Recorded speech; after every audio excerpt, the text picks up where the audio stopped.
Hello, hello. It's your astrologer friend Kimberly here with the weekly astrology from June 22nd to the 28th. Is that right? Monday 22nd to the 28th, Sunday. And I'm recording this just right at the tail end of Gemini season.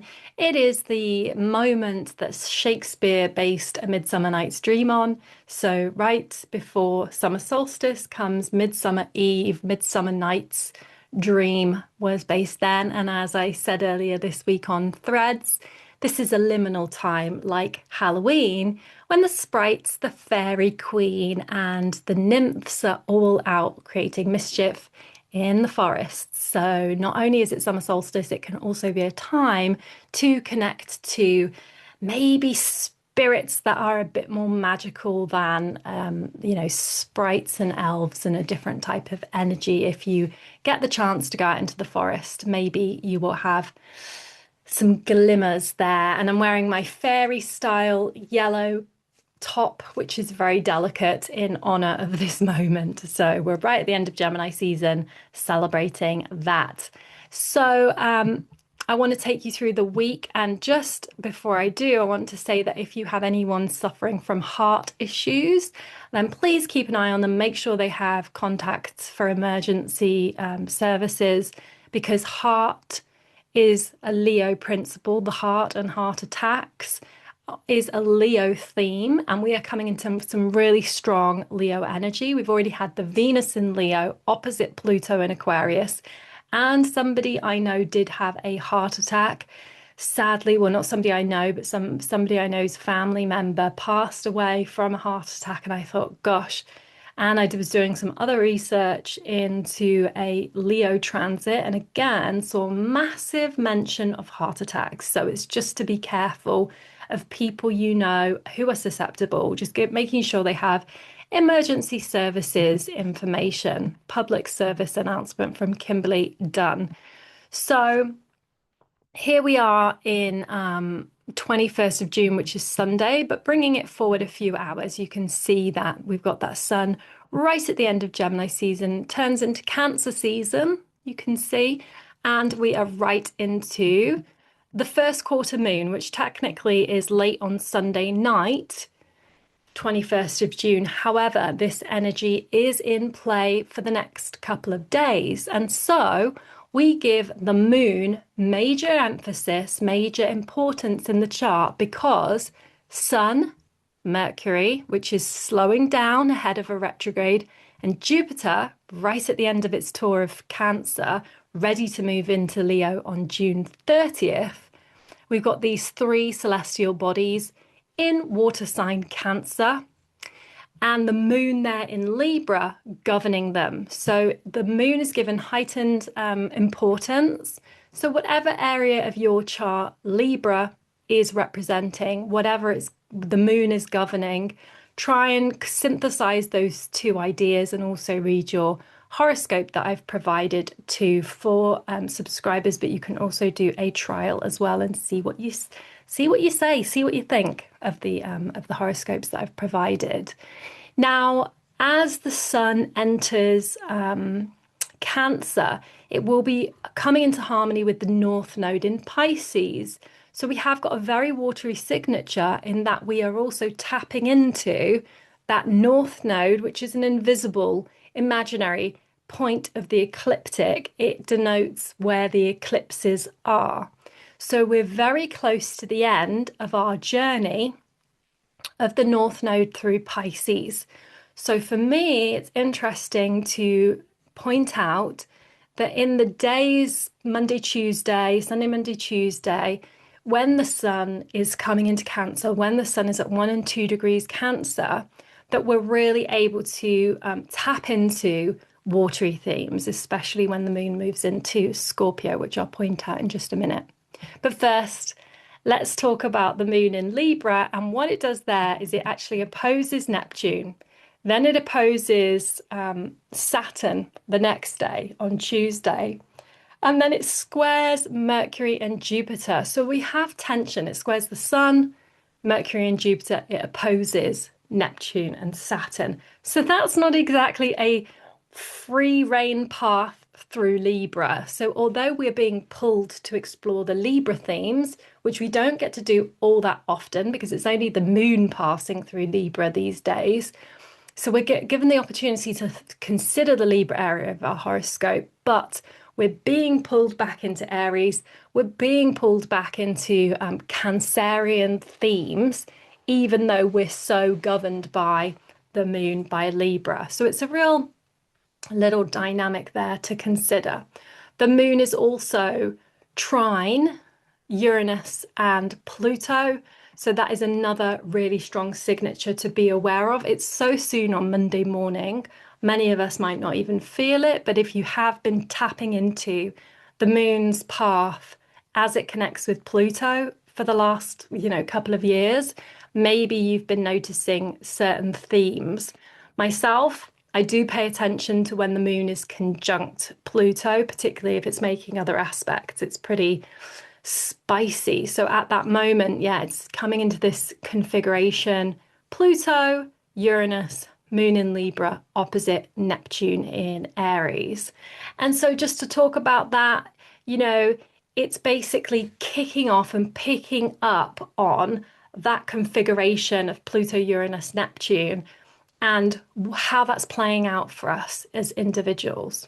But we're going to be really locked into that over the coming weeks, particularly July 19th, when Jupiter moves into Leo and basically picks up on all of these planets that will be at 4 degrees. All of them will be resonating at 4 degrees. And so I've also done another thread about celebrities who have points and planets at 4 degrees of the air and fire signs, just out of interest, so we can keep an eye on what's happening with them as they exhibit, events around these really potent transits.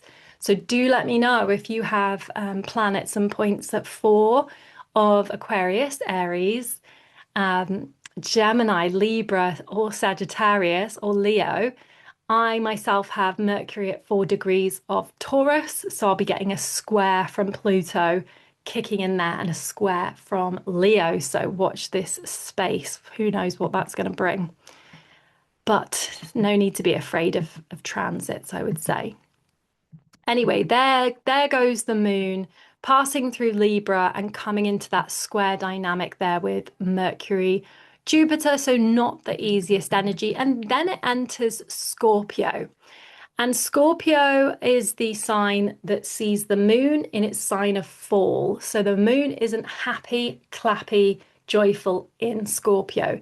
It's exalted in Taurus. It's in its sign of fall in Scorpio. So not the happiest. It's also coming across from Chiron newly in Taurus, and it will eventually oppose Mars when it's at the 29th degree of Taurus. So that's not exactly the easiest dynamic to be dealing with either. But what we've got there is, again, another kite.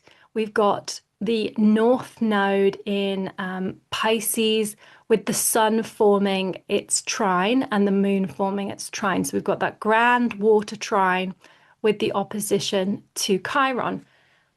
Massively uncomfortable energy, let's face it. The moon unhappy in Scorpio. But on the other hand, we're able at this point to really revere or respect or honor what we have had going on in the water signs, what it's revealed to us, and what we can currently appreciate. So Jupiter's moving through Cancer. The North Node is almost done in Pisces, and then we have Cancer season kicking off. So for me, the way I'm looking at this is, yes, it's very uncomfortable energy. It's not the best, but it could be a really wonderful moment to slow down, to process, to pause, to really, let go of some certain emotional matters, to purge feelings, to potentially grieve, to potentially wail or cry or sob, or be a shoulder to cry on and caretake. Sometimes I write in horoscopes, oh, this is a really good time to feed and nurture. But actually, with the moon in Scorpio, it's more like passing someone a stiff drink to get through. because actually the moon is not particularly nourishing and nurturing in Scorpio. Could be somebody holding space for a friend, like that kind of shadowy dark energy that we've got there, like being somebody who's going to hold space. And Chiron newly in Taurus, I'm seeing a lot of news about how people are interpreting this. And some people are saying that they're seeing people with neck issues. So, again, another medical, potential medical interpretation for people, neck issues, neck ache, headaches. Maybe not headaches, but they're specifically saying neck problems with Chiron in Taurus. It's just moved off my sun and it will be on my Mercury at some point, I think next year. Um, I'm not an expert on Chiron, but it's not been the most comfortable on my sun, I would say. Anyway, so the moon moves through Scorpio Thursday right through to Friday night around 7 o'clock, just after 7 p.m. It moves into Sagittarius.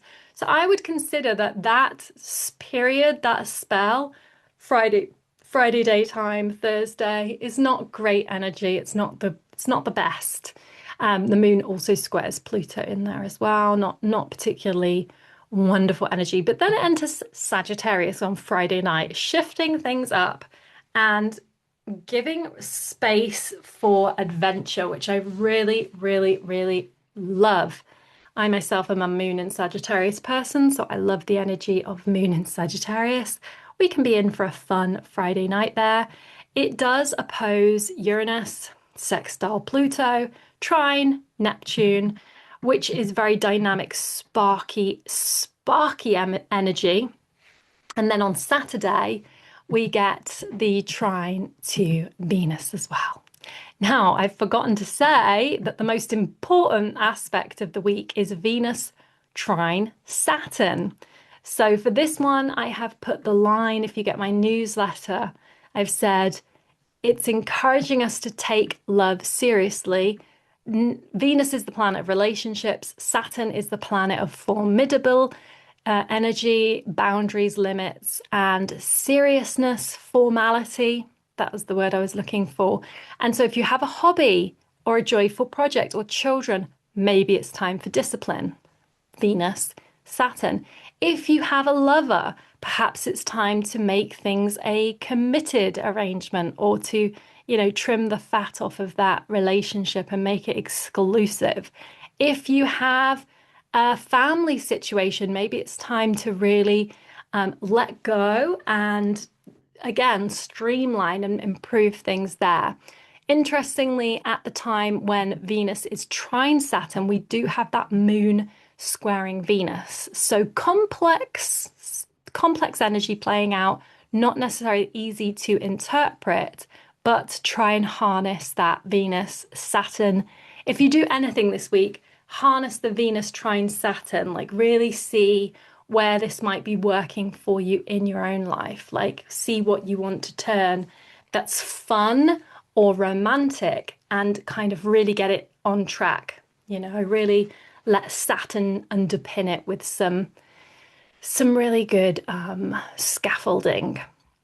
So then, of course, as I said, moon moves through Sagittarius, and that takes us right through to the end of the weekend, at which point the planet Mars is entering Gemini, and before it does, it makes a sextile to Jupiter. This is another wonderful moment to harness, not quite as dazzling as Venus trine Saturn. However, Mars in Taurus can be this locomotive energy, this direction, this action, this persistence. It's the planet of action. It's the planet of drive and go-getter energy, and it's tapping into Jupiter, which is expansive, which is like the rolling waves of the sea. So it's almost like having a surfboard that's already going great guns and then being able to ride the wave, or getting some momentum and then catching a gust of, not a gust of wind, it's definitely a wave. So with that, tap in to luck. Jupiter is the planet of luck, generosity, abundance, wanderlust, higher education, and so on. And Mars in Taurus speaks to, I would say, I don't want to say lucrative opportunities, but there could be stuff coming up around investments or the way you want to devote your energy, time, money, attention. Okay. So that pretty much takes us through the week. As I say again, the most important moments for me is that grand water trine, which, although it's not comfortable, could be really, really useful for acknowledging water-based activities. Given that we've got those three planets in water sign Cancer, and we're at the end of our tour of North Node in Pisces, what has this last 2.5 years done for you in terms of drawing in Pisces and letting go of Virgo tendencies with the South Node in Virgo there? Okay, so that's where I'll wrap it up. People tend to do short, sharp, sweet videos. I tend to waffle on a bit too much, but that's me. That's me done. Questions, definitely ask away. Big hugs.